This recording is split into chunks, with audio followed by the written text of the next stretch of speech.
5 जुलैच्या मोर्चाची ठाकरेंची शिवसेना आणि मनसेमध्ये लगबग। नियोजनासाठी दोन्ही पक्षाच्या नेत्यांना विविध जबाबदाऱ्या वाटून देणार। मोर्चा यशस्वी व्हावा यासाठी जोरदार प्रयत्न। 5 जुलैला होणाऱ्या मोर्चासाठी मनसेकडून सामान्य मुंबईकरांना हाक। मनसे नेते संदीप देशपांडेंकडून दादर स्थानक आणि लोकलमध्ये पत्रकं वाटप।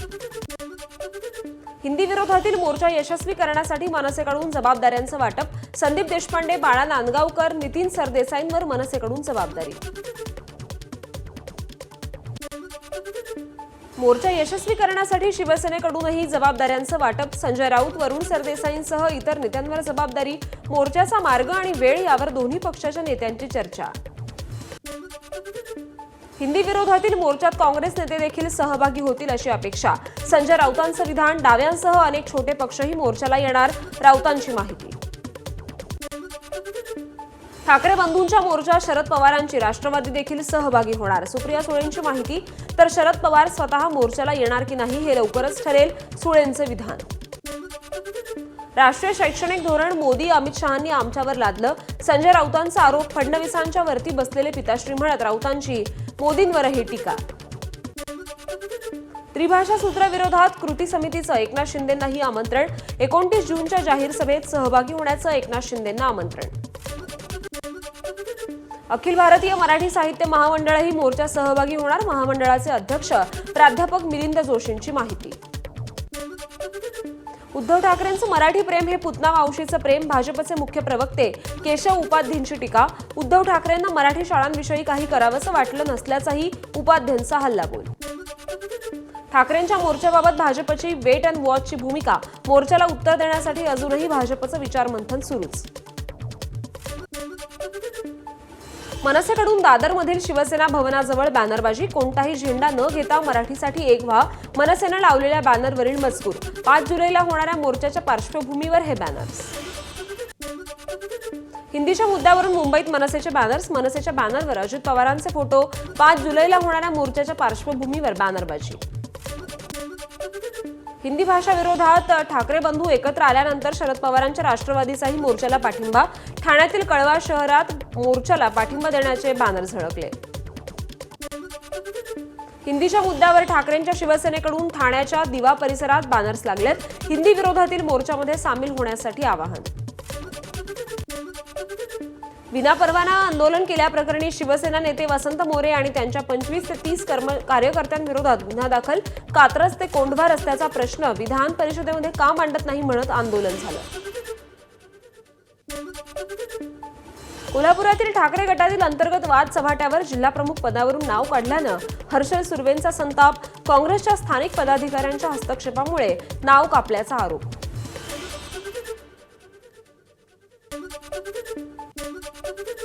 नाशिकमध्ये ठाकरेंच्या शिवसेनेला मोठी गळती। विलास शिंदेंना महानगर प्रमुख पदावरून तडकाफडकी हटवलं।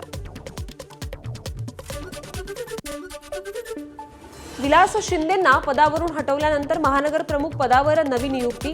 ठाकरेंच्या शिवसेनेकडून मामा राजवाडेंची नाशिक महानगर प्रमुखपदी नियुक्ती। खान्देशात काँग्रेसला मोठा धक्का बसण्याची शक्यता आहे। धुळे ग्रामीणचे माजी आमदार कुणाल पाटील भाजपमध्ये प्रवेश करण्याची शक्यता। कुणाल पाटलांच्या भाजप प्रवेशाच्या पार्श्वभूमीवर आज धुळ्यात कार्यकर्ता मेळावा। मात्र मेळाव्याच्या पोस्टरवरून काँग्रेस नेत्यांचे फोटो गायब, त्यामुळे चर्चांना उधाण।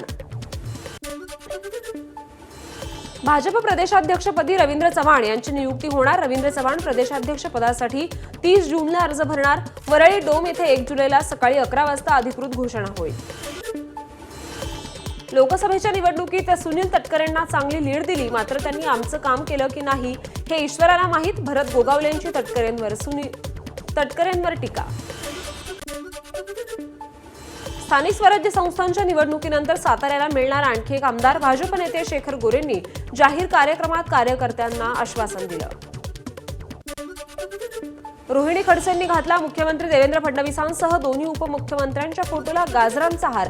सरकारनं निवडणूक काळात आश्वासनांचं गाजर दिल्याचा खडसेंचा आरोप। उद्या मराठा समाजाची आंतरवली सराटीत राज्यस्तरीय बैठक। मराठा समाजाला आतापर्यंत काय मिळालं, आता काय मिळवायचं आहे यावर चर्चा होणार। जरांगेंची माहिती। भंडारा दूध संघ निवडणुकीच्या मतदानाला सुरुवात झाली आहे। या निवडणुकीत 169 मतदार मतदानाचा हक्क बजावणार असून 12 संचालक पदांसाठी मतदान होणार असल्याची माहिती आहे। माळेगाव सहकारी साखर कारखान्याची निवडणूक जिंकल्यानंतर उपमुख्यमंत्री अजित पवारांचं बारामतीत जंगी स्वागत। मोठ्या प्रमाणात कार्यकर्ते अजित पवारांच्या स्वागतासाठी बारामतीत दाखल झालेत। सरन्यायाधीश भूषण गवई यांच्या हस्ते नागपुरातील लॉ कॉलेज परिसरात संविधान उपदेश पत्रिका थीम पार्कचं उद्घाटन। यावेळी मुख्यमंत्री देवेंद्र फडणवीस आणि केंद्रीय मंत्री नितीन गडकरी उपस्थित होते। कोल्हापुरात डिजिटल अरेस्टची भीती दाखवून 8 कोटींची फसवणूक झाली। रिलायन्स इंडस्ट्रीजमधून निवृत्त दत्तात्रय पाडेकर यांची फसवणूक झाली। कोल्हापुरातील 8 कोटींच्या फसवणूक प्रकरणी वरिष्ठ पोलीस अधिकारी विश्वास नांगरे पाटलांच्या नावाचा गैरवापर ईडीच्या कार्यालयातून बोलत असल्याचं सांगून पैसे ट्रान्सफर करण्यास भाग पाडत गुन्हा केलाय। कोल्हापुरात 8 कोटींची फसवणूक प्रकरणी आरोपींविरोधात राजवाडा पोलीस ठाण्यात गुन्हा दाखल झालाय। रिलायन्स इंडस्ट्रीजमधून निवृत्त कर्मचारी पाडेकरांनी शेअर्स विकत फसवणूकदारांच्या 14 खात्यांवर पैसे ट्रान्सफर केले। बीडमध्ये कोचिंग क्लास चालक आणि शिक्षकावर अल्पवयीन मुलीच्या छळाचा आरोप आहे। शहरातील सर्व क्लासेस बंद ठेवून निषेध व्यक्त केला जातोय। स्वाभिमानी संघटनेकडून शैक्षणिक बंदची हाक। आरोपींना अटक न झाल्यास रास्ता रोकोचा इशारा। बीडमधील अल्पवयीन मुलीच्या लैंगिक छळ प्रकरणी पालक आक्रमक। आज बीड शहरातील सर्व कोचिंग क्लासेस बंद तर कोचिंग क्लासेस बाहेर नागरिकांची निदर्शनं। बीडमधील अल्पवयीन मुलीच्या लैंगिक छळ प्रकरणी महिला आयोग ऍक्शन मोडवर। आरोपींना अटक होईपर्यंत उमा किरण क्लासेस सील करून सीसीटीव्ही ताब्यात घेण्याचे पोलिसांचे निर्देश। पनवेल शहरात तक्का भागात धक्कादायक प्रकार उघडकीस। मुलींच्या बालगृहाबाहेर पदपथावर नवजात अर्भक सापडलं। रात्री कुणीतरी उच्चभ्रू अवस्थेत नवजात अर्भक रस्त्यावर सोडल्याची घटना घडली। वैजापुरात महिला कीर्तनकाराची आश्रमात दगडानं ठेचून हत्या। हभप संगीताताई महाराज यांची अज्ञाताकडून हत्या। आश्रमात घुसून महिला कीर्तनकाराची हत्या झाल्यानं जिल्ह्यात खळबळ। कीर्तनकार हभप संगीता महाराज हत्या प्रकरण। संगीता महाराजांना एप्रिलमध्येच दिली होती जीवे मारण्याची धमकी। वैजापूर पोलीस ठाण्यात दिली होती तक्रार। सिंधुदुर्गातील कावळेसाद पॉइंट इथे कोसळलेल्या पर्यटकाचा मृतदेह सापडलाय। कोल्हापुरातील पर्यटक काल 300 ते 400 फूट दरीत कोसळला होता। तब्बल 18 ते 20 तासांनी पर्यटकाचा मृतदेह बाहेर काढलाय। 2 दिवसांपूर्वी हिंगोली जिल्ह्यामध्ये जोरदार पाऊस झाला, त्यामुळे पेरणीच्या कामांना वेग आलाय। जिल्ह्यामध्ये 40 ते 50% पेरण्या पूर्ण। वाशिम जिल्ह्यात कोवळ्या पिकांवर वन्य प्राण्यांचा डल्ला। नुकतीच पेरणी केलेल्या कोवळ्या पिकावर हरिण, काळवीट आणि नीलगाईंचं आक्रमण। नांदेडमध्ये दमदार पावसानंतर पेरणीच्या कामांना वेग आलाय। बैलजोडी आणि ट्रॅक्टर अभावी टोकण पद्धतीने सोयाबीनची पेरणी सुरू आहे।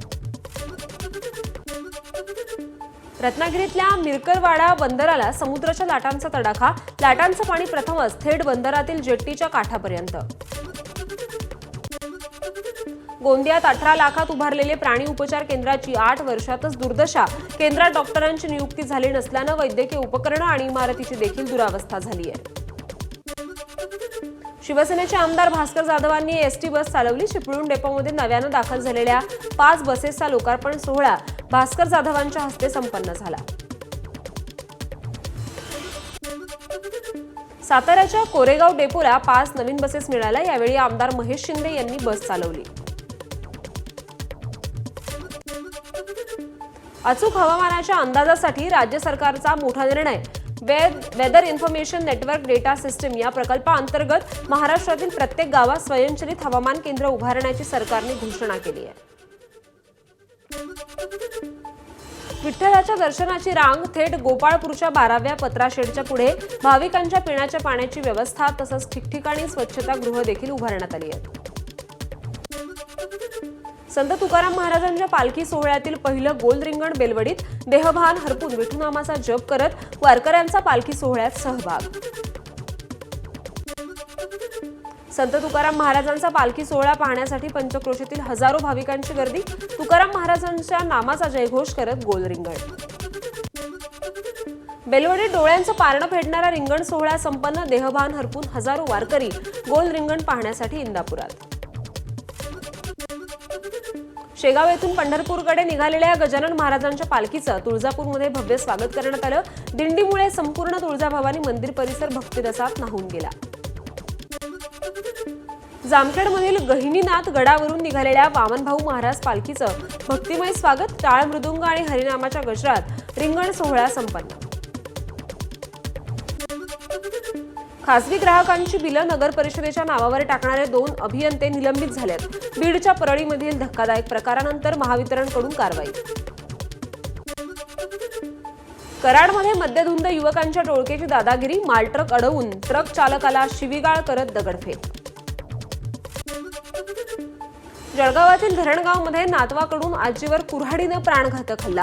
लोकांकडून पैसे गोळा करून कर्ज करणं बंद कर, आजीच्या या वक्तव्याचा राग आल्यानं त्यानं हल्ला केलाय। अमरावतीत अनियंत्रित बस झाडावर धडकली। चांदूर रेल्वे स्थानकातील ही घटना आहे। अपघातात 7 प्रवासी जखमी झालेत। सर्व जखमींवर खासगी रुग्णालयात उपचार सुरू। पुण्यातील सिंहगड रोड पोलीस स्टेशनच्या हद्दीत गाड्या फोडण्यात आल्यात। सिंहगड रोड परिसरात 3 ठिकाणी 17 गाड्यांची तोडफोड। मद्यधुंद टोळक्याकडून आज पहाटे गाड्यांची तोडफोड करण्यात आली। शक्तीपीठ महामार्गाविरोधात एल्गार, परभणीत महत्त्वाची बैठक। शक्तीपीठ बाधित 31 गावातील प्रत्येकी 2 शेतकरी या बैठकीला येणार आहेत। गडचिरोली नगर परिषदेकडून रामनगरऐवजी रहमतनगर झालेली चूक दुरुस्त करण्यात आली आहे। एबीपी माझाच्या बातमीनंतर गडचिरोली नगरपालिका प्रशासन जागं झालं। आम्ही फॅशन शो मध्ये वापरलेली चप्पल कोल्हापूरचीच, प्राडानं मान्य केल्याचं महाराष्ट्र चेंबर ऑफ कॉमर्सचा दावा। कोल्हापुरी चपलेची डिझाईन चोरल्याचा प्राडावर आरोप होता।